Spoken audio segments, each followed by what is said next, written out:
Galanni guddaan Waaqayyoof haa ta'u. Ameen. Sanu gargaaree karaa hundumaayyuu torbee kana keessatti lolli garaagaraa osuma jiruu, mudannoon garaagaraa osuma jiruu nu balleessuudhaaf kiyyoo baay'ee kaa'ame, boolla baay'eetus qolame, waa'ee keenyaaf gatii guddaa akka falame, namummaan keenya kun har'a akka hin geenyeef darbinee dhufnee waaqeffannaa kana fakkaatu Kiristoos ilma Waaqayyoo tokkummaa amantootaa wajjiniin taanee Kiristoosin ulfeessuuf waaqessuudhaaf akka nuti har'a hin qaqqabneef kallattii adda addaatiin xiyyi darbatameera. Nuyi garuu irraa hafnee dhufneerra. Mee kanaaf galata guddaa Waaqayyo keenyaaf galchaa. Haleluuyaa. Isatu nu gargaare firoota koo jabina keenyaan, dandeettii keenyaan, beekumsa keenyaatiin wanti nuuf ta'eyyuu hin jiru. Kanaaf namni hundumtuu bitaa mirga keenya warra jirru kamiyyuu amantii hafuura keessa ta'anii buleessa keenya nu bira jiru. Kanaaf buleettii keenya nu bira jirtu. Kanaaf baga Waaqayyo si gargaaree baga namarraa taatee waliin jenna. Baga Waaqayyo si gargaaree baga namarraa taatee. Haleluuyaa. Gammachuun kana caalu hin jiru. Kaataa kanaan tokkummaa kana fakkaatuun Waaqayyo keenya isa nu gargaaree waaqeffachuudhaaf oolmaasaa wal wajjiniin Waaqayyoof dubbachuudhaaf dhufneerra waan ta'eef kanaaf gammachuu kana keessa taanee ija keenya walirra buufannee Waaqayyo isa guddaa nu gargaare, sanutti dadhabe, sanu baatee barruu harka isaa irratti har'aan nu ga'e. Kanaaf obboleessa koo baga gammadde, obboleettii koo baga gammadde. Baga yeroon kun siif kennamte, baga yeroon kun guyyaan kun siif kennamte, guyyaatti uumaa kee waaqeffattu, guyyaatti uumaa kee duratti argamtu, guyyaatti miilla Waaqayyoo jalatti argamtu. Kanaaf Waaqayyoon hin kadhanna, itti yaadaa kadhanna. Namni kamillee yaada hafuuraatiin malee yaada fooniitiin akka hin gaggeeffamne. Waltajjichatu waltajjii hafuuraati, sagantichatu sagantaa hafuuraati. Kan keessatti rakkatoonni gargaaraman, kan keessatti fayyisuun Waaqayyoo ta'uudha, humni Waaqayyoo hojjetudha, irreen Waaqayyoo hojjetudha. Kanaaf obboleessa koo, obboleettii koo, yeroon kun yeroo ulfina qabeessa, yeroo itti Waaqayyo waaqarraa saganteeffatee nu gidduu jiru, nu gidduutti hojjetu waan ta'eef, kanaaf yaada isa dadhabbii kaleessaa keessaa baanee, dhamaatii kaleessaa keessaa baanee, fiigicha kaleessaa keessaa baanee, amma fiigicha hafuuraa keessaa hataan addunyaa hafuuraa keessaa galu Yesuus Kiristoos ilmi Waaqayyoo harka si fuudha. Ameen. Yesuus Kiristoos ilmi Waaqayyoo harka si fuudhee ergamoonni waaqarraa ooluu kee, darbuu kee, dhaga'uu keetiif Waaqayyoon galateeffachaa jiru faarfannaadhaan, nuti immoo iddoo kanaa waltaanee Waaqayyoon galateeffanna. Barabaraan galanni siif haa ta'u. Barabaraan galanni siif haa ta'u. Anatu gargaaramee galanni siif haa ta'u. Anatu oolee galanni siif haa ta'u. Yaaliin diina koo, karoorri diina koo narratti hin taane humna kee, humna Waaqayyootu na dabarse. Kanaaf abbaa sin galateeffadha. Sabni kun siif galata qaba, boleessi kun siif galata qaba, boleettiin koo siif galata qabu, harmoonni siif galata qabu. Waltaanee teessoo kee irratti yaa Waaqayyo galata siif dhiyeessina. Galanni keenya siif haa ta'u. Galanni lafa kanaa siif haa ta'u. Galanni amantoota kanaa siif haa ta'u. Galanni qulqulloota kanaa siif haa ta'u. Haleluuyaa.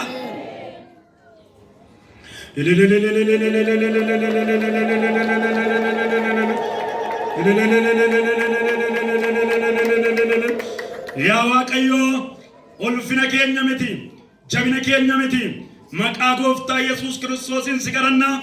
Ulfinni kee, ulfinni Waaqayyoo yeroo kana nu haa dhuunfatu. Ulfinni kee, ulfinni Waaqayyoo jireenya keenya haa dhuunfatu. Ulfinni kee, ulfinni Waaqayyoo laphee keenya haa dhuunfatu. Abiddi kee, abiddi Waaqayyoo jireenya keenya keessa haa deddeebi'u. Ergamaan dukkanaa yeroo kanaa kaasee rukutamuu haa jalqabu. Humni lolu rukutamuu haa jalqabu. Maqaa Yesuus Kiristoosiin haa dhaabu. Waan nu gargaartuuf galanni guddaan siif haa ta'u. Dubbii kee dhageenyaa nu gargaari. Kan hundumaan gootaa si haa galatu. Maqaa Gooftaa keenya Yesuus Kiristoosiif jettee ameen. Galanni guddaan Waaqayyo keenyaaf haa ta'u. Egaa dubbii sagalee Waaqayyoo kallattii hundumaatiin kutaan nuuf kenname kan irratti xiyyeeffatu waa'ee kadhannaati. Waa'ee kadhannaati. Achi keessaa dubbii sana hundumaayyuu wal wajjiniin ilaalla. Amma Waaqayyo nu gargaari. haa ta'uyyuu malee kutaan irraa eegalu macaafa Saamu'eel isuma tokkoffaa sila nuuf dubbifame boqonnaa tokko lakkoofsa 9 hanga 17 isa jiru yeroo itti wal wajjiniin dubbii sagalee Waaqayyoo isa ulfina qabeessa kana waliin dhageenyu ta'a. Kutaa kana keessatti namni maqaan Ilqaanaa jedhamu sanyii Yihuudaa tokkotu ture jedha. Inni nama mandara Ifaartaati. Garuu biyya gaara isa kan Efreem jiraata. Ilqaanaan kun haadha manaa lama qaba. Maqaan isaanis Haannaa fi Peniinaa turani. Haannaan abduu turte. Maal turteedha Haannaan? Abduu turte. Abduudha gaafa jedhu kallattii maallaqaan yookaan kallattii ittiin waa biyyi lafaa kanarraa argamu dubbata miti. Macaafni qulqulluu keenya waa'ee isaas kaasa miti. Abduudha kan inni jedhu akka isheen dhala hin qabne nutti hima. Akka isheen dhala hin qabne nutti hima. Peniinaan garuu ijoollee dhiiraa fi dubaraa qabdi. Saamu'eel isa tokkoffaa boqonnaa tokko lakkoofsa 4 irratti arganna. Haannaan waa'ee mucaa argachuutiif baay'ee kadhatti turte. Mucaa argachuudhaaf isa dhabde kana bira ga'uudhaaf baay'iftee ogeessota biyya lafaa wajjiniin mari'attii jedhamti macaafni qulqulluun kun. Ogeessota biyya lafaa sadarkaa garaagaraa kan qaban waa'ee isaaf immoo falaa furmaata fidu jedhaman sana toon ta'in kan isheen ittiin yeroo hundumaa wallaansoo wal qabdu, kan isheen yeroo hundumaa fuula isaatti argamtu, kan isheen yeroo hundumaa fuula isaatti deddeebitu isa waaqaaf lafa uume isa waan hundumaa gochuu danda'u. Kana fuulduratti itti fuftee kadhannaa ishee Waaqayyoon baay'iftee kadhachaa turtee jedha. Kanaaf Waaqayyo kadhata Haannaa dhaga'ee mucaa isheedhaaf hin laate. Ameen. Ameen. Maal godhee Waaqayyo kadhannaa Haannaa dhaga'ee fiitu maal laateef mucaa hin laateef. Waan isheen feetu sana, waan isheen barbaaddu sana, waan isheen ittiin gara Waaqayyootti deddeebitu sana sababeeffatteetu yeroo hundumaa fuula Waaqayyoo barbaaddaa turte. Haannaan dhimmitee fuula Waaqayyootti deddeebitee ajandaan isheen guddaa abdummaan sun akka ishee irraa ka'u, maqaan sun akka ishee irraa ka'uuf Waaqayyoon waammachaa kadhachaa turte. Yesuus Kiristoos bara baraan haa eebbifamu. Ameen. Egaa firoota koo isheen mucaa ilmaa deessee maqaa isaas Saamu'eel jettee moggaafte. Maal deesse? Mucaa ilmaa deesse. Maqaa isaas immoo maal jettee moggaafte? Saamu'eel jettee moggaafte. Saamu'eel jettee moggaafte. Innis abbaa macaafa Saamu'eel ta'e. Abbaa macaafa Saamu'eel isa amma irraa barannu kanaa ta'e jechuudha. Goota akkasiitu kadhannaa Haannaatiin argame jechuudha. Maqaan Saamu'eel jechoota afaan Ibrootaatiin jechoota lamarraa walitti dhufe. Inni tokkoffaan Saam kadhachuu. Saam kadhachuu. Eel inni immoo Waaqayyo. Kanaaf akka Haannaan moggaaftetti Saamu'eel jechuun ani Waaqayyoon kadhadheera. Waaqayyoon kadhadheen argadhe jechuudha jedha. An maal ta'eetan Waaqayyootiin kadhadheetan argadhe. Yaalii mataa kootiin miti, dadhabbii ofii kootiin miti. Kan kun dhufuu danda'e Waaqayyoon an kadhadhe. Isan kadhadhe kana immoo Waaqayyo maal laa godhe naaf kenne yeroo isheen jettee dubbattu argina. Shiiloon magaala biyya Efreem keessaati. Beetelii fi Shekem gidduutti argamti. Abboota firdii boqonnaa 21 lakkoofsa 19 irraa arganna. Haalli jireenyi Haannaan keessa jirtuu fi akka itti lubichi hubatee wal hin argatu ture. Waan Haannaan keessa jirtuu fi jireenya Haannaan keessa jiraachaa jirtuu fi akkaataatti lubichi mana qulqullummaa Haannaa hubate waliif faallaadha ture. Kutaanuma kana keessatti gaafa dhufnee dubbifannu gaaf tokko Shiiloo otoo jiranii nyaatanii erga dhuganii booddee Haannaan kaatee dhaabbatte. Eessa iddootti waaqeffannaa dhaqxe sana Haannaan maal taate? Warri kaan nyaatanii dhuganii waa'ee gara Waaqayyootti deemuu sana sagaleen Waaqayyoo kun waan nuuf kaasuun jiru isa bira nan. Haannaan kaateen dhaabbatte. Eeliin lubichi garuu michichila balbala godoo qulqullaa isa kan Waaqayyoo bukkee barcuma irraa taa'aa ture. Eessa ta'a? Michichila qulqullummaa mana qulqullummaa sana jala teessumarra inni taa'aa ture. Haannaan garaa isheetti guddaa gadditee mararamtee boo'aa Waaqayyoon kadhatti turte. Yeroo sanatti isheen yaa Waaqayyo gooftaa maccaa rakkinaan garbittii keetii ilaaltee yoo na yaadatte yoo na irraanfachuu dhabaatte mucaa ilmaas yoo anaaf kennite ani immoo mucicha gutummaa bara jireenya isaatiif siif nan kenna qarabaanis mataa isaarra hin ga'uu jette. Gooftaan keenya bara baraan haa ulfaatu. Ameen. Kadhannaa humna qabeessa kana maal taatee gadda guddaa keessa seente maaltu gaddisiise? Haannaa maaliif gaddite yoo jennee masaanuun ishii kun hamma Haannaan jireenya of qabachuu hin dandeenyetti tuttuqxee waa'ee dhala dhabuu ishiitiif amma isheen nyaata dhiistutti amma isheen nyaata lagattutti wantoota kana gochaa turte. Wantoota kana raawwachaa turte. Egaa firoota koo sagaleen akkas jedhu wal wajjiniin irratti ilaalla. Kadhannaan humna qaba isa jedhu irratti. Kadhannaan humna qaba. Egaa kadhannaa kana keessatti Haannaan Waaqayyo fuulduratti yommuu isheen deddeebitu Haannaa fi Eeliin wal argachuu wal simachuu hin dandeenye. Kanarraan kan ka'e Haannaa akkaataa hin taanetti ilaale Eeliin ati dubartii waa'ee hin baafne nana. Maaloo dubartii waa'ee hin baafne nana. Isheen garuu dubartii waa'ee hin baafne miti. Madaa waan qabduudhaafidha. Kan isheen boqonnaa dhabdeef, kan isheen fuula Waaqayyoo duratti deddeebituuf, kan isheen Waaqayyoon kadhattuufi dubartii dhugdee macheeftu yookaan machiidhaan uf xureessite otoo hin ta'in Waaqayyo wajjiniin hariiroo cimaa waan qabaatteef Waaqayyotti deddeebiti. Haalli ati keessa jirtuu fi akkaataa itti namni si beeku waliin argatu. Har'as amma jireenya nuti amma biyya lafaa kana keessa jiraannu kana keessatti akkaataa itti nuti jirruu fi akkaataa itti namni nu beeku. Sababiin isaa namni bakkee ilaalee waa baay'ee dubbata. Namni bakkee ilaaleetu waa baay'ee namatti hima. Garuu keessa abbaasaa abbumatu beeka. Waaqayyo keenya bara baraan haa ulfaatu. Ameen. Haannaan garaa isheetti guddaa gadditee mararamtee boo'aa Waaqayyoon kadhatte turte.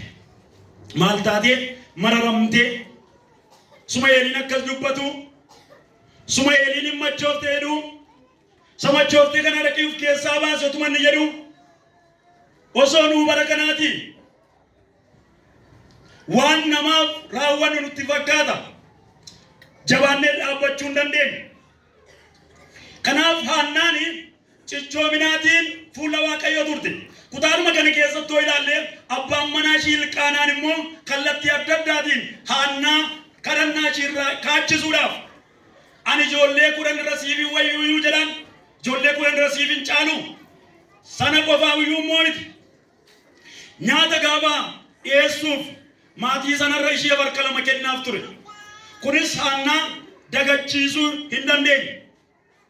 Nu yarra yommuu Kiristoos duukaa buunu qilleensa baay'eetiin yaadni keenya butamee deema. Waan qabne sana gadhiifne. Waan qabne silaa jabaanneetti jabaachuu otoo nurra jiru. Waan qabanne sana jabaannee itti deemuun otoo nurra jiru. Isa lafa keenyeetu kan biraa fuudhu yaadna. Haannaan kallattii kanaatiinis kadhannaa ishii maaliin goone addan kunne. Waan itti wallaansoo wal qabaa jirtu waan beektuuf. Eeliin kallattii kanaatiin sagalee haa darbatu. Waan ishee baachuu hin dandeenye haa darbatu. Waan ishee suukanneessu haa darbatu. Waan ishee miidhu haa darbatu. Garuu isheen jecha isheen jettee deebifte. Lakkiyaa luba yookaan immoo nama sanaaf kabaja kennitee yommuu isheen kadhannaa isheetti buftu argina. Egaa Waaqayyo boo'icha kee kolfatti jijjiira.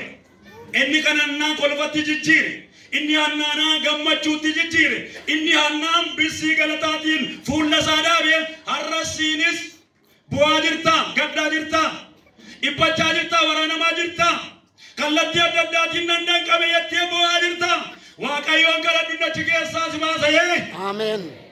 nama kolfaa in taasise hanna nama kolfaa gaaban jedhu namatti qaanaan sana miti kolfi walii nama mitiire salphina namaa laalee isa kolfamuu fi ulfina namaaf ta'e waan namaaf hojjetame ilaalamee isa namaaf gammadamu jechuudha.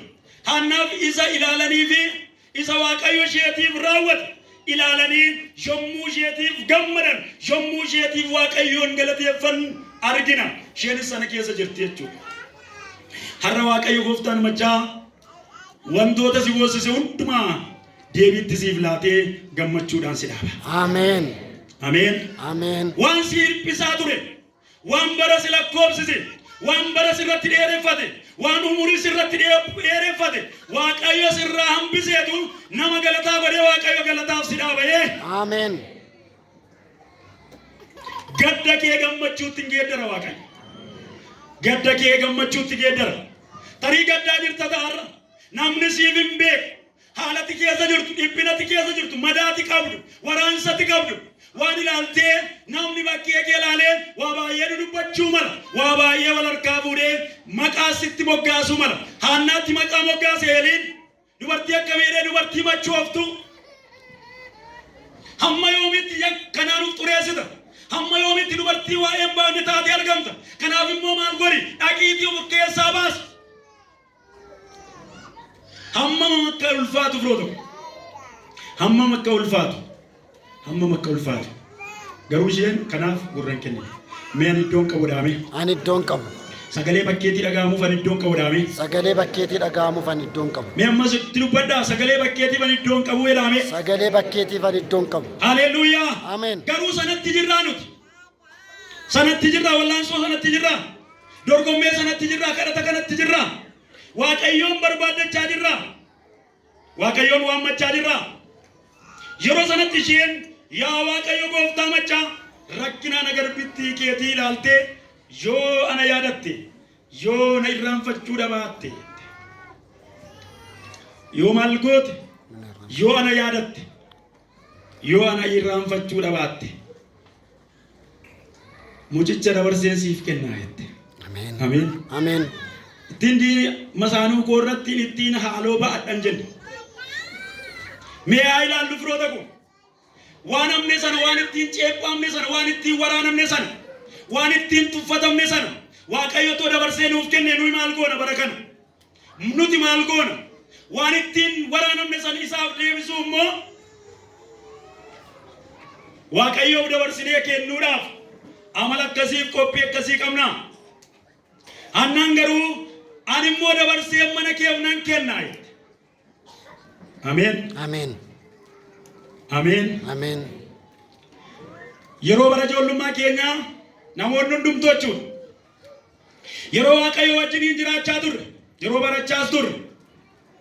Otoo waaqayyo sadarkaa kana biraan na ga'e, otoo waaqayyo qixa kana na dhaabe, ani immoo silaa dabarseetan waaqayyoof nan laadha mana isaanittiin guddisa, mana isaanittiin ijaara.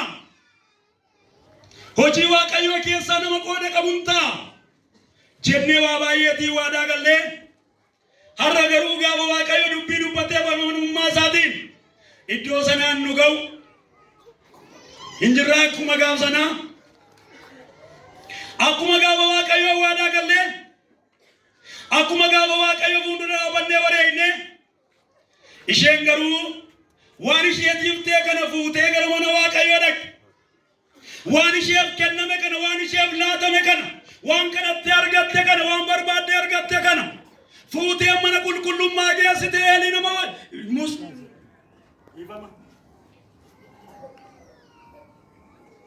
eenyuun Saamu'eeliin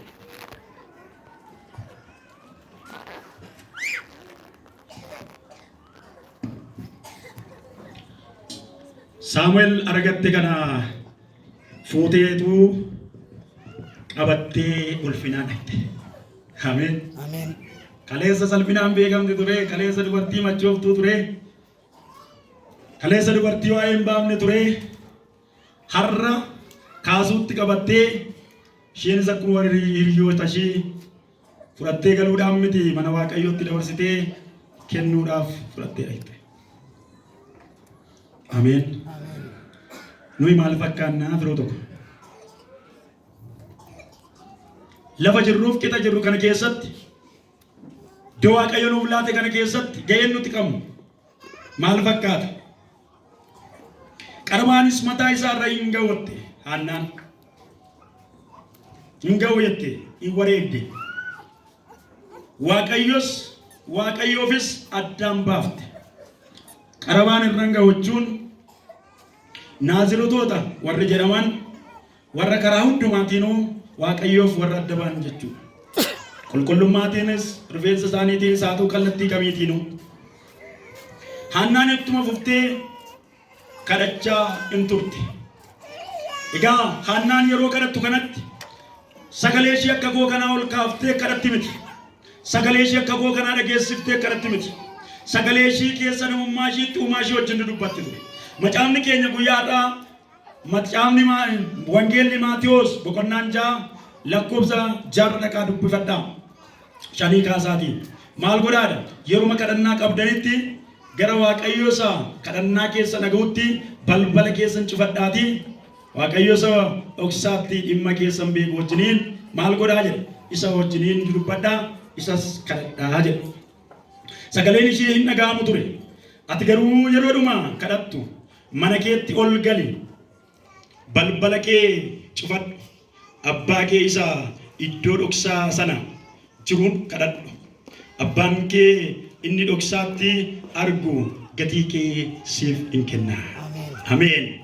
Inni maal godhu? Inni dhoksaatti argu. Haannaan dhoksitee Waaqayyotti himatte. Haannaan dhoksitee Waaqayyo wajjiniin haasofte. Yommuu sana hidhii ishee qofaa kanatti sosocho'a.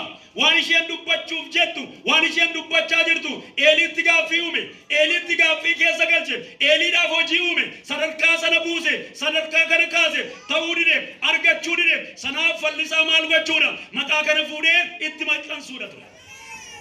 Maqaa kana fuudhee irra kaa'uudha ture. Maqaa kana yoo irra kaa'e immoo wantoota isheen keessa jirtu sana icciitii ishee baruudhaaf ture. Haannaan garuu lakka akkas miti. Waa'uun namatti kun sirrii miti. Waa'uun namatti dubbatte kun dhugaa miti. Ani sana miti, ani sanaan hin madaalamu. Ani sana keessatti sin eegamu. Yesuus bara baraan gooftaadha. Hin dhaga'amu miti warri duubaa sun. Hin dhaga'amu miti. Yoos baay'ee sagaleen koo isin irratti ol ka'e ta'e sagalee koo gadi qabadeetan. Dhaga'amaa jira? Hin jiru? Moo yoo dhaga'ama ta'e harka keessan ol kaasaame?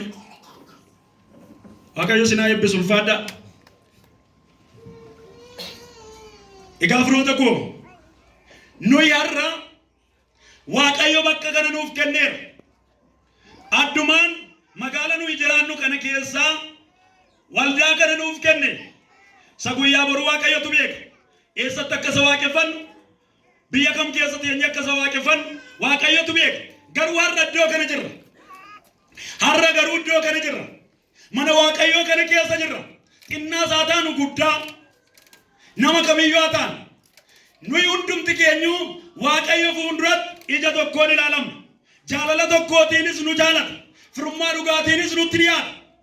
Kanaaf obboleessa obboleettii ko diinni gaafa haamilee namaa rukutu waa baay'ee sitti dhageessiseetu waa baay'eedhaan maqaa sitti maxxanseetu akkati adeemsa sana ittiin jaban humna godhattee akkati hin adeemne jabaattee fuula Waaqayyoo keetti akkati hin deddeebinee fi waa baay'eedhaaf maqaa sitti baasa. Waa baay'eedhaan maqaa sirra kaa'a. Garuu Haannaan akkas goote isa sanaaf kennuu yaada kennuu dhiifteetu otuma isheen abduudha too isheetiin jedhanii maseentuudha too isheetiin jedhanii haati manaa abbaa manaa ishee yookaan piliinaan osuma kallattii adda addaan ishee tuttuqtu isheen Waaqayyo wajjiniin kadhannaa ishee itti fufte. Yesuus Kiristoos bara baraan gooftaadha. Har'a tarii maaltu sirra jira? Maal ofirratti ilaalteetillee bu'aa jirtamoo fuula Waaqayyoot kadhannaadhaan mararamtee Waaqayyoon kadhachaa jirtamoo wanta ittiin madoofte sana tuttuqachaa jirta. Waan ittiin madoofte sana kunkunfachaa jirta taanaan bakka itti yaaddee kaate sana gahuu hin dandeessu. Hannaan garuu sana hin dhaggeeffanne. Yesuus Kiristoos bara baraan jiraataadha. Ameen. Daadhii weenii kana dhaqii of keessaa baasi jedheen. Waaqayyo immoo Haannaa boquu ishee ol qabachiise. Ameen. Waaqayyo maal godhe? Eeliin lubni mana Waaqayyo maal godhe? Dhaqiitii waan hubdee kana daadhii kana of keessaatii baasedha. Waaqayyo immoo eeboo garaa Haannaa argee wanta ittiin isheen boquu gad qabatte san hundumaaf maal godhee kasheen boquu ol qabatte taasise. Har'as Waaqayyo gooftaan machaa inni nuti waaqeffannu kun warra gaddan gammachiisu, warra dhabaniif kennu, warra deegan eebbisu inni danda'u kun obboleessa obboleettii ko kadhannaa keetti jabaadhu malee Waaqayyoon fuuldura deddeebi'utti jabaadhu malee Yesuus Kiristoos ilmi Waaqayyo boquu ol si qabachiisa. Ameen. Nama galataa godhee si dhaaba Waaqayyo. Nama boo'aa itti fufu miti. Nama gaddaa itti fufu miti. Haannaan gaa yemmuu kana gootu maal jette? Ani maalan qabatte? Gaddan qabatte. Gadda kana immoo eessatti nan galaafadha? Fuula Waaqayyo kootti nan galaafadha. Yaa Eelii yookaan yaa luba koo waan amma jedhu kana naaf raawwachuu hin dandeessa waan ta'eef sin akka namummaatti na gargaartu yaada kallattiittiin namummaa koo keessatti deeggarsa naaf gochuu dandeessan qabdu. Garuu inni kun akkasumatti jettee yeroo isheen Waaqayyo fuulduraa kadhannaa isheen itti fuftu argina. Gadda garaa kootii fuula Waaqayyo koo duratti dhangalaafadha jecha. Kanaaf yemmuu sanatti Haannaan jecha waa'uu jedhu dubbatte. Laakkin ta'u kun jette. Laakkin natsin jettan kun sirrii miti jette. Jecha waa'uu jedhu kana jalqabaaf kan dubbate Waaqayyoodha. Seera uumamaa boqonnaa 7 lakkoofsa 19 irratti gaafa dhaqxanii ilaaltan. Egaa haa ta'u firoota koo kadhannaan humna akkamii of keessaa qaba isa jedhu waan muraasa waliin ilaalleetu sagantaa keenya guyyaa har'aa kana yerootti walitti qabuun ta'a. Kadhannaan gadameessa cufame hin banachuudha. Ameen. Ameen. Kadhannaan gadameessa cufame hin bana. Ameen. Ameen. Waaqayyo gooftaan machaa kadhannaati kadhachaa jirtuutiin waan si jalaa cufame hin bane. Ameen. Waan si jalaa qabame siif gadhiisisa Waaqayyo. Waan baachifame hin beekne gadameessa waa baatee hin beekne Waaqayyo sana banee yeroo inni mucaa ilmaa kana isuma isheen eebottee kadhattu sana yommuu isheef laatu argina. Yeroo gadameessi ishii kana baatu yeroo isheenis sakaleessa dhabduutiin beekamtu ture, sakaleessa maseentuutiin beekamtu ture, sakaleessa garaan ishee ol jedhee hin beekamne ture. Har'a gaafa guyyaan ga'u, har'a gaafa yeroon ga'u Haannaanis garaatti baattii tu dhaga'ame. Haannaanis mucaa garaatii qabdii dhaga'ame. Baramma nuti keessa jiraannu nama baay'eedhaan maqaan Saamu'eel maxxanfameera. Kan sobee? Yookaan raajii dhufee mucaan kee Saamu'eelii dhiyaate. Garuu isa ta'uu hin danda'u. Yoo Waaqayyo biraa kadhattee Waaqayyo matu sitti hime yoo ta'e sun sirriidha. Namni hundumtuu Saamu'eel ta'ee waqixxaaye. Namni garaatti baatu kamiyyuu mucaan ati waa baattu mucaa ilmaa baatta. Maqaa Saamu'eel jettee moggaafta. Ergaa soba.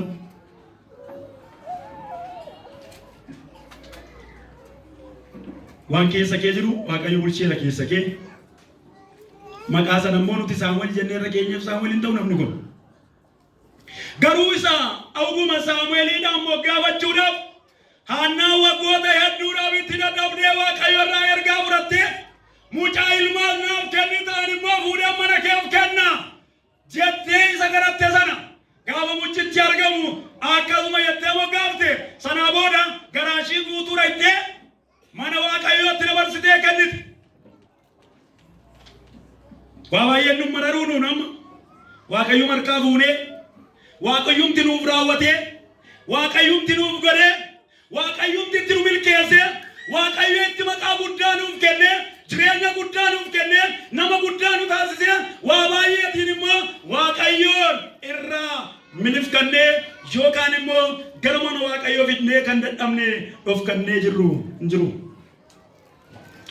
jiru jiramoon jiru dhibba jira garuu hannaan akkasin goone garaashii guutuu deessite gara mana waaqayyoo mucaachisan innis barasaa guutuu mana waaqayyoon tajaajilaa akka ture isin iyyuu ni beektu. lakkoofsa boqonnaa uma tokkoffaa lakkoofsa 27 irratti akkasidha. Ani mucicha argachuudhaaf isa kadhadhaan ture. Innis waan anaaf isa kadhadhe anaaf hin kenne jettee gara eenyufitti gara luba Eeliitti fuutee maal goote? Kunooti inni gaafsanaa yaa luba kootteen ela kunoon argadhe lubbuu horateette ela kunooti inni kaleessa barbaadaa ture fideen dhufeette. Hallelujah. Amen. Waan barbaadaa jirtu sana waaqayyo harka keetti dabarsee kennu yaa. Amen.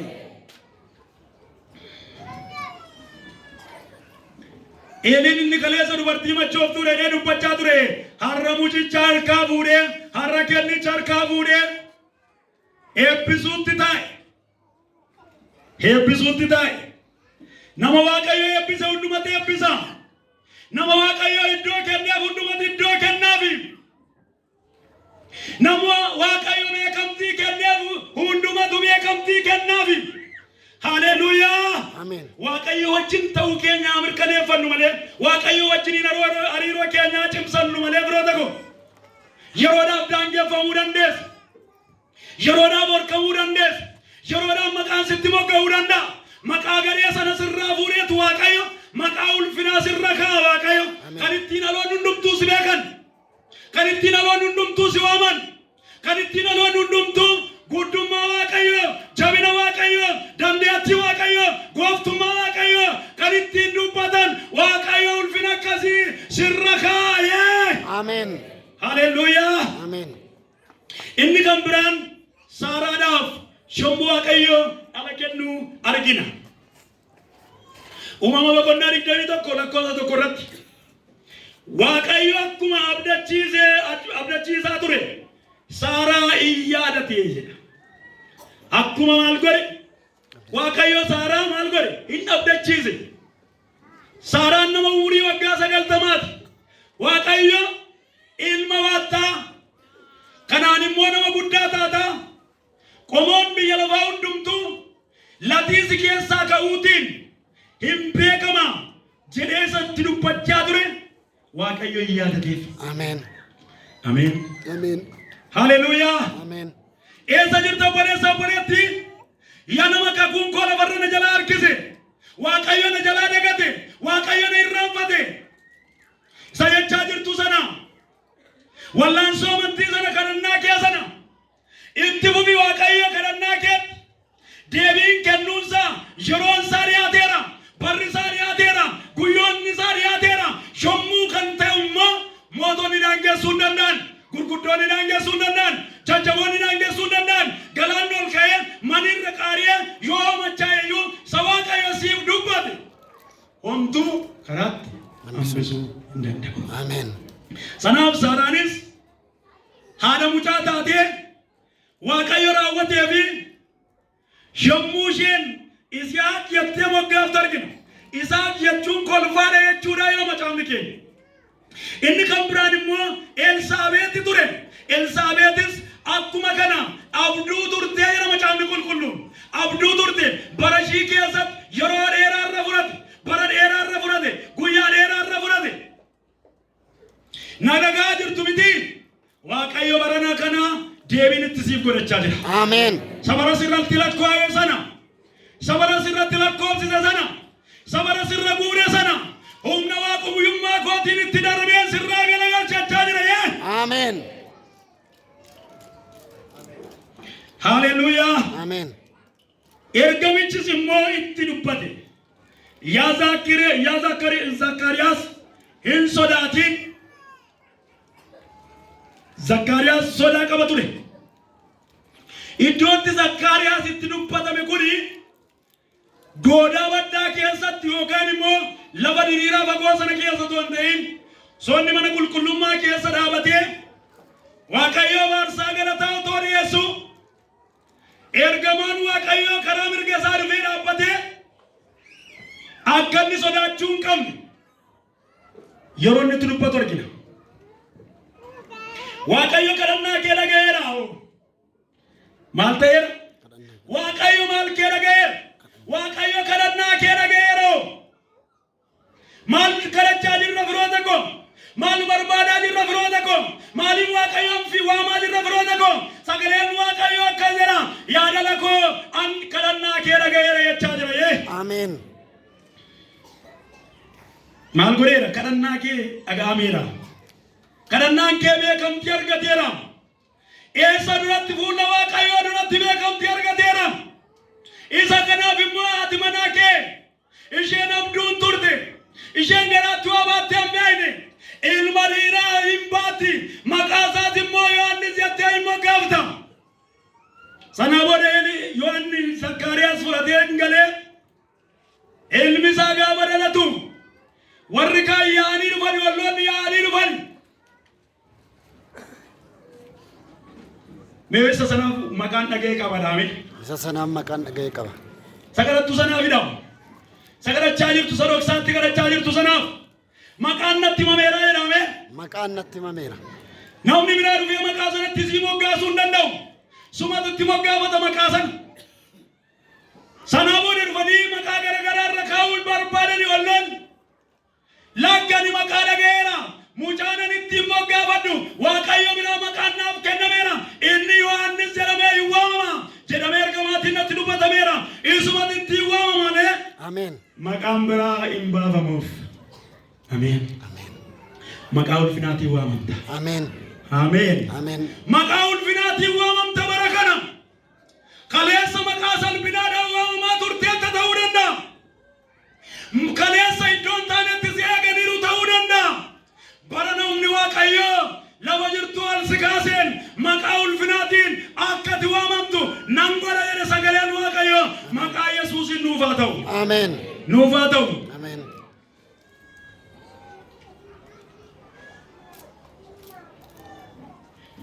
Egaa firoota koo kadhannaan humna akkamii of keessaa qaba isa jedhuudhaaf inni lammaffaan umurii namaaf dabala yookaan immoo umurii namaaf dheeressa.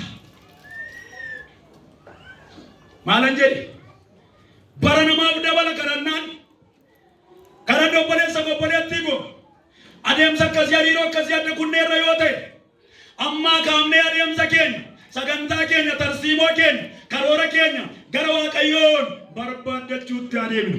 Gara Waaqayyoon kadhachuutti fuulleeffannu. Gara Waaqayyoon waammachuutti fuulleeffannu. Sanaaf Waaqayyotu gaaf tokko Hisqiyaasitti ergaa tokko dubbate. Eenyu dubbate? Raajota miti. Waaqayyumatu Isaayyaasiidhaan dhaqiitii Hisqiyaasin itti dubbadhu. Dhuguma maaliin taata? Hinduuta jedhiitii itti himi. Jedhee eenyuun ergate? Raajota warra ergaa sobaa qabatantu kana qabatee gara mootii kanaa mootii Israa'el dhaqe otoo hin ta'in raajii guddaa eenyutu dhaqe? Isaayyaastu dhaqe. Balbala dhaqee rukuteetu Hisqiyaas Waaqayyoon duuta siin jedhee maal godha inni sirraa jallisuu hin danda'u. Otoo raajota bara keenya kanaatii mootiidhaanis kan hin dubbannu yoo dandeenye karaa ittiin Hisqiyaas jajjabaatee waan nu barbaachisu nuuf raawwatee nu gaggeessu mala qopheeffatee dhaqee itti dubbata ture. Inni irraa asii achi hin qabne dhaqee maal godhe? Hinduuta siin jedha Waaqayyo. Gaafa akkas jedhu maal kun akkamitti ta'an jenne Hisqiyaas Isaayyaas wajjiniinis wallaansoo wal qabuun nayne sababiin isaa ergaan abbaa qaba waan ta'eef gara keeyyanitti galagaleetu Hisqiyaas boo'uu jalqabe ani waan ittiin yaadatamu fuula keetiin hin qaba miti bara mootummaa koo keessatti mana waaqolii tolfamaa diddiigee caccabsee ulfinni kee akka beekamu hin goone amanamummaan ani fuula kee duratti qabu kana naaf yaadadhu Waaqayyo maal godhi amanamummaan ani fuula kee duratti qabu waaqolii tolfamaa galma isaanii salphisee diddiigee hojiin kee akka ulfinaa kun mul'atu hin gooneere na yaadadhu jedhee gaafa inni ba'utti taa'uti yeroo inni ba'u kana Isaayyaas bira jiru itti dubbatee inni deemsa isaa eegaleera wayyoo ganaan si jajjabeessa ganaan siif gadda akkamitti duuta akkamitti maal taata maal wayya jedhee dhiituutuun isarran turre hin goones waan ergametti meetu ba'ee deeme Waaqayyo ulfaatu Ameen. sanaa booda maal jedhe Waaqayyo dhageessifate Hisqiyaas Waaqayyoon garaa raaffifate yookaan yaada Waaqayyo akka jijjiiramu godhate Waaqayyoon jijjiirsifate yaada kadhannaa dhugaatii waan ta'eedhaaf sanaa booda maal godhe Waaqayyo Isaayyaas deebii kadhannaan Hisqiyaas na bira ga'eera ani bara inni jiraatu waggoota dabalee fiidhaam guyyoota dabalee fiidhaam bara dabalee fiidhaam kanaaf dhaqiitii itti dubbanne ergaa kana gaafa inni dhaqee itti dubbate haleluuyaa Ameen. kadhannaan maal godha bara namaaf dabala umurii namaaf dheeressa tarii obboleessa gobboleettii kun waa baay'eedhaan jireenya kee tasaasame bara kadhannaan bitu wantoonni baay'een akkas ta'aniiru haalonni baay'een akkas ta'aniiru zayitiin ol ka'eera midhaan ol ka'eera kanaafuu ati kiyyoon ittiin duutu si bira ga'eera guyyaan du'a kee dhiyaateera siin jechuu danda'u ta'a Waaqayyo bara sii dabaleera Ameen. ameen Ameen. mee Waaqayyo bara naa dabaleera dhaame Waaqayyo bara naa dabaleera. ameen Ameen. inni jalloonni dubbatan sirratti hin ta'u mana kee irratti hin ta'u inni Waaqayyo jedhee immoo inuma raawwatama Ameen. sanaa booda yeroo dhaqee barri jijjiiramuuf yookaan umuriin dabalamuuf argina kanaafuu kadhannaan bara namaaf dabalaa jechuudha Ameen. nama fedha qabu nama lamaan tokko nama fedha qabu moobaayilii isaa baattatee toora kana kan dhufu yoo danda'ame immoo na biras haa dhaabbatu nama lama qofaa nama fedha qabu waa waliin ilaalla nama fedha qabu moobaayiliin qabaa namni nama fedha qabu nama lama hin jiru nama lama hin jedhe ashi gammee kottu fayya moobaayilii qabattanii dhuftu egaa qoosaan miti ilaalladhaa sirriitti namni hundumtu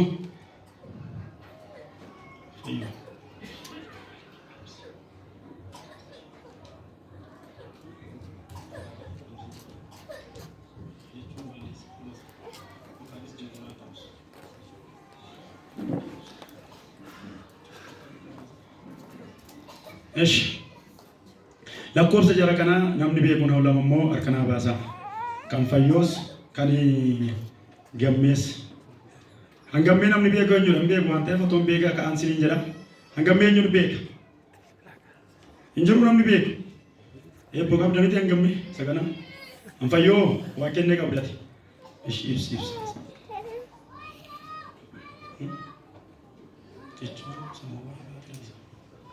waa ilaalaa kaasanuu amma itti bilbiltu lamaan isaanii irratti harka jettu ol kaasate siisan gamme baase kiisii keessaa tuminatti iyyuu marakkoon qaba ergaan fuuti waan jedhaa fi oma rakkoon qabu sagalee isa ol kaasiiti sagalee sanatti naa qabii dhiifama yoo si bira ta'e sagaleen kun allamaan isaaniittu sagalee irra kaa'e si bilbilee fi eebbo kanaafuu sagalee isaa irra kaa'in jedhe waan kenneeti isa irra kaa'e waan isheen jetti dhageessanii ይቅርታ የተደወለላችሁ እሺ ከነዛሞ ሰገሌ ሳረ ጌሲስ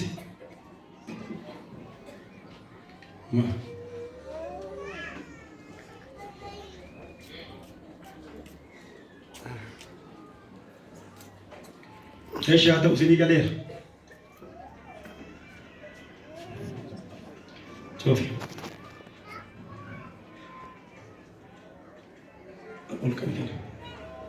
argitanii inni kun maal jechaa jira maal qaba of keessa hiwaamati ifas hin kenna inni kun immoo hiwaamusi ifas hin kenna egaa firoota koo jireenyi kadhannaa hin qabne kana fakkaata jireenyi kadhannaa hin qabne inni kadhannaa qabu immoo nama dhiqate argitaniitu inni kadhannaa qabu inni fasii hiwaamas sararrisaa hojjetaadha jechuudha Waaqayyo sinaa eebbisu eebbifamaa jedhame eebbifamaa kanaaf kana fakkaata wanti adda nama baasu jireenyi Kiristoos wajjin jiru daandiinsaa banaan kallattiinsaa banaan sararrisaa banaan kanaaf yommuu inni jilbeeffatee Waaqayyoon kadhachuu eegalu Waaqayyoof isatu wal quunnamaa jechuudha. Jireenyi kadhannaa hin qabne immoo Waaqayyoon isin argu ifas hin qabu daandiis hin qabu maal ta'an coomaadha jechuudha. Waaqayyo isa kana nu haa oolchu jedhame. Waaqayyo isa kana nu haa oolchu. Kadhannaatti hin jiru taanaan waan oollu tokko iyyuu hin qabu. Garuu kadhannaatti jirra yoo ta'e kadhannaatti jirra yoo ta'e kallattii hundumaatiinuu Kiristoos wajjin wal quunnamna biyya lafaa kanaaf immoo ifa laanna jechuudha. Biyya lafaa kanarraa dukkana ari'anna jechuudha. Biyya lafaa kanarraa salphina ari'anna jechuudha. Karaa hundumaayyuu dukkanniif rakkinni gadadoon mana warra kadhataa qaban biratti iddoo hin qabu jechuudha. Sababiin isaa ibichatu dukkana sana ari'atasii mo'atas waan ta'eef. Kanaaf firoota waa tokko haa qalbeeffannu. Waldaa kiristaanaa dhaqnee galuu keenya qofaa miti. Lafa jirruuf yaadannee adeemsa keenya haa haareffannu kadhannaa keenyaan fuula Waaqayyootti haa dhiyaannu. Inni sadaffaan beekumsa qoratanii bira kan hin geenye biraan nama ga'a. Beekumsaan qoratanii kan biraan ga'amu. Sadarkaa kam keessayyuu baa sadarkaa kam keessayyuu dhufaa maqaa garaagaraayyuu qabaadhaa diploomaarraa kaasee hamma piroofeesarii hamma saayinsistii hamma kamiyyuu haa ta'u barachuun gaariidha foon keenya tajaajila garuu waan dhoksaa jiru tokko bira ga'uu kan danda'u arguus kan danda'u furmaata isaas fiduu kan danda'u nama kamiidha nama kadhannaa qabu jechuudha nama yeroo hundumaa Waaqayyoon kadhatu isa kana Ermiyaasitti gaaf tokko Waaqayyo yeroo inni dubbatu argina. Boqonnaa 33 lakkoofsa 3 irratti inni na kadhadhu anis siif nan dhaga'a wanta guddaati qortee bira ga'uu hin dandeenye sitti nan himaa. Ameen. Ameen. Ameen nuuf haa ta'u. Ameen. Daandii kanatti deebinee nuuf haa ta'u. Sarara kanatti deebinee nuuf haa ta'u. Ameen. Fuula Waaqayyootti kumnee nuuf haa ta'u. Ameen. Waan dhaloonni bira ga'uu hin dandeenye beekumsaan bira ga'uu hin dandeenye gaafa Waaqayyoo Ermiyaasitti kana dubbatu Ermiyaasiif haalonni jiran mijatoo miti. Eessa jira? Mana hidhaa keessa jira. Mootiidhaan qabame. Lafa mirga hin qabne jira. Lafa akka barbaadetti bahee galuu hin dandeenye jira. Lafa akka barbaadetti haasa'uu dubbachuu hin dandeenye jira. Mootiin moototaa idduma sanatti dhaqe. Ameen. Ameen. Ameen. Mootiin moototaa idduma sanatti dhaqe. Ameen. Ilaa waan siin jala yoo nama kadhachaa jirtu haala kamiinuu marfamtee jiraachuu dandeessa. Haala kamiinuu sitti naanna'anii sagalee sitti dhageessisuu danda'u. waaqayyoon kadhannaa waammachaa jirta taanaan cufaan kan isaan daangeessine hidhaan kan isaan daangeessine meeshaan ummanyaa kan isaan daangeessine mootichi moototaa ariifatee lafatti jirtu sanatti dhufeetu ergaa mootonni dhaban gurguddoonni kan dhaban baratanii bira ga'uu kan hin dandeenye qorannee waa finneeranii kan hin dandeenye Yesuus ilmi waaqayyoo waan sitti argamsiisu jalqaba. Ameen. Haleluuyaa. Ameen. Harragaa bara kana namni waa qoratee argachuu danda'u, namni waa qoratee bira ga'uu danda'u, namni dhalootaan furmaata fiduu danda'u, nama barate qofaa otoo hin ta'in.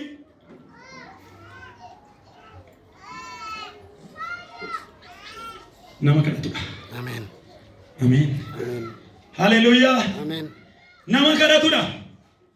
Obboleessa obboleettii koo gara kadhannaatti fuullefannu.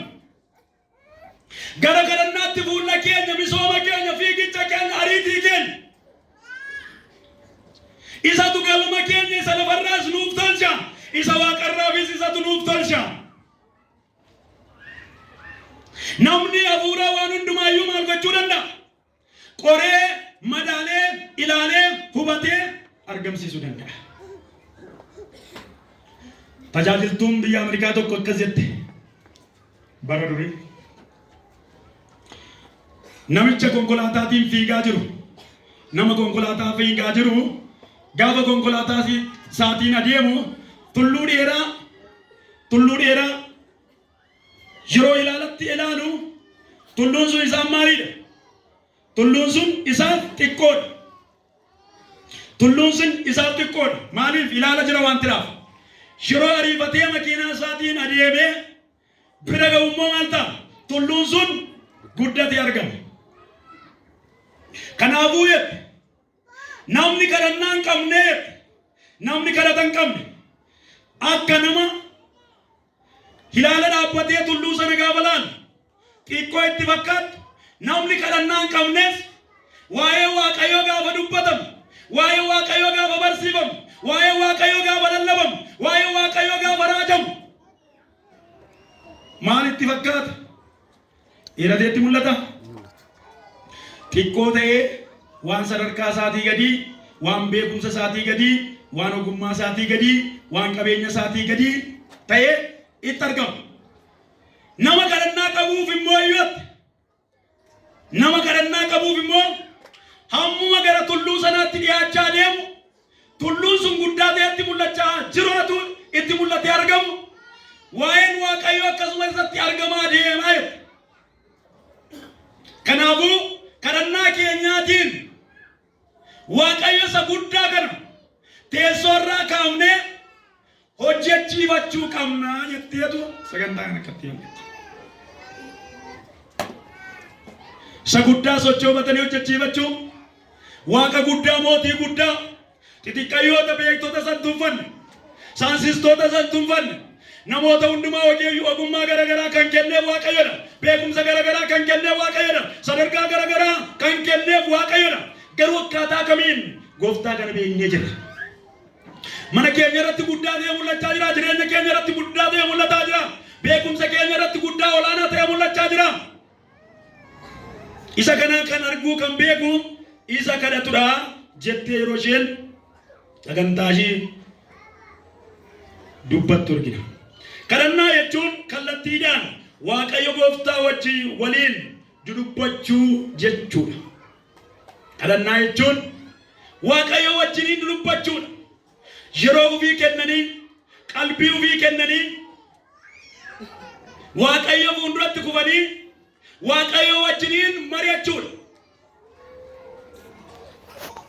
Inni kun immoo waan argamuun beekne biraan nama ga'achuudha. Waaqayyo gooftaan waliin kadhachuudha jechuudha. Yeroo kana karaan wal nu quunnamsiisu immoo eenyudha yoo jenne gooftaa keenya Yesuus Kiristoosidha jechuudha. Kan eenyu wajjin walitti nu fidu? Waaqayyo uumaa keenya wajjin kan walitti nu fidu gooftaa keenya Yesuus Kiristoosidha. Yohaannis boqonnaa 14 keessatti hin dubbata. Ani karaadha, dhugaadhas, daandiidha kan gara abbaa geessu waan jedheef. Kana kan nu gaggeessu immoo hafuura qulqulluudha jechuudha. Gaafa galan daandii eenyudha? Kiristoos gara nu geessa, gara daandichaa nu geessa, gara abbaa nu geessa, hafuurri qulqulluun immoo nu gaggeessa jechuudha. Kanaaf firoota koo kadhannaan waan hundumaa olitti humna akka inni qabu, aangoo akka inni qabu, waan hundaa warra kadhataniif raawwachuu akka inni danda'u ilaalaa jirra. Egaa salphaadhumatti kadhannaa jechuun gaggeessaa hafuura qulqulluutiin karaa Yesuus Kiristoos Waaqayyo kallattiidhaan dubbachuu jechuudha. Waaqayyotti dubbachuu jechuudha. Waaqayyo harkaa waa fudhachuudha. Kiristoos harkaa yookaan Waaqayyo harkaa waan tokko fudhachuudha. Inni kan biraan Waaqayyoon gaafachuudha. Gaafa kadhannu Waaqayyoon gaafachaa jirra. Waaqayyo harkaa waan tokko fudhachuudhaaf hawwuudha. Gargaarsaaf gara Waaqayyootti wawwaachuudha. Waan jiru sana keessa yoonni nu gargaaree nu baasu ta'e homti nu akka nu baasuu hin dandeenye beeknee gara Waaqayyootti harka keenyaan, yaada keenyaan, qalbii keenyaan gara isaatti hawwachuu iyyachuu qabna jechuudha. Hafuuraan hawwii fi Waaqayyootti himachuu jechuudha kadhannaa. Hafuuraan hawwii fi keessoo fi jireenya fi keessaa sana namatti dhaga'uu sana hafuuraan gaggeeffamanii eenyutti himachuudha? Waaqayyootti himachuudha. Nama akka keenyaatti yoo himanne kallattii adda addaatiin maqaan itti kennuus danda'a waan ta'eef. Kanaafuu Museen guddummaa gooftaa kan inni arge kadhata keessatti jechuudha. Ba'uu 33 lakkoofsa 12 hanga 23 gaafa argitan achi keessatti Museenis Waaqayyoon kadhachaa akka inni ture, Waaqayyos immoo ulfina isaa akka itti mul'isuudhaaf Museen akka inni kadhachaa ture nuuf kaasaa jechuudha. Kadhannaan Waaqayyoon masiifachuudha jechuudha yookaan moosifachuudha jechuudha. Kadhannaan humna hundaa gararraatti jechuudha. Humna kadhataa kan caalu tokko iyyuu hin jiru. Xiyyaarri qilleensa kana keessa isaa balidu. Geejjibni ammayyaaf geejjibni uumamaa yookaan waan aadaatiin fayyadamnus haa ta'u isaan kun hundumtuu humna kadhannaatii gadi jechuudha. Kanaaf obboloota koo firoota koo kadhannaa dhiibnee kan jiru yoo jiran hariiroon keenya, jireenyi keenya gara kadhannaatti haa deebi'u. Konkolaataan tokko nadaajiif keessaan qabdu taanaan bakkuma sana fixxeetti dhaabatti. Jireenyi kiristaanaaf kadhannaan qabu taanaan iddoo sanaa kaasee hariiroon isaa, walitti dhufeenyi isaa, jireenyi isaa eenyutti adda baachuudha? Gooftaarraa adda ba'aa jechuudha. Kanaaf nuyi amantoonni lafa kana jirru mormituu Kiristoos otoo hin ta'in michoota Kiristoos, firoota Kiristoos, warra Kiristoos waammatee dhageessifatu, warra Kiristoositti dhoksaa garaasaa himatee akka Haannaa waa harkaa fudhate, ilma dhiiraa harkaa fudhate waan si gammachiisu Waaqayyo harkaa fudhadhu. Ameen. Waan si gammachiisu, waan jireenya keetti boqotu, waan lubbuu keetti aara galfatu, waan manni keetti aara galfatu Waaqayyo harkaa fudhadhu. Waaqayyo siif kenna. Ameen. Isa kana immoo kadhannaatiin arganna. Waan mannaatiin arganna, deddeebi'uutiin arganna. Waaqayyoof uf kennuutiin arganna. Waan Waaqayyoo wareenya sana immoo raawwachuutiin argamna. Gaaf sana Waaqayyo gooftaan machaa hamma handaara lafaatti nama beekamaa seeta. Ameen. Kadhannaatiin isa dhufe Saamu'eel nama beekamaa inni taasisee har'a sirra ga'ee Waaqayyo garaa jabaa taare, Waaqayyo garaa nutti jabaa taare, Waaqayyo fuula nutti jijjiirra taare, Waaqayyo nu waamee nu barsiise akka nuti sabarru godhee har'a waan isa gaafa nu dhoowwa taare innoo jireenya bara baraan nuu kenneera. Ameen. Ameen. Ameen. Ani jireenya bara baraan qaba jedhame. Ani jireenya bara baraan qaba. Ani jireenya bara baraan qaba jedhame. Ani jireenya. Haleluuyaa. Ameen. Obboleessa obboleettii koo mootummaa Waaqayyoo si eeggachaa jira. Jireenya bara baraan si eeggachaa jira. Labsii diinaa karoora diinaa hundumaa sirraa diigee mana mootummaa isaaf inni si ga'u. Yesuus ilmi Waaqayyoo harka isaa siif bal'isee jira. Ameen. Harka isaa siif diriirsee jira. Ameen. Yasa bu'aa jirtu, yasa gaddaa jirtu, barri gaddaa, barri boochaa hundumtuu sirraa urgufamtee barri ati akka abiiftuu qolaa baatee iftuu Waaqayyo siif deera. Ameen. Waaqayyo nuuf haa eebbisu. Ameen. Ulfaadhaa kabajamaa Waaqayyoon kadhanna.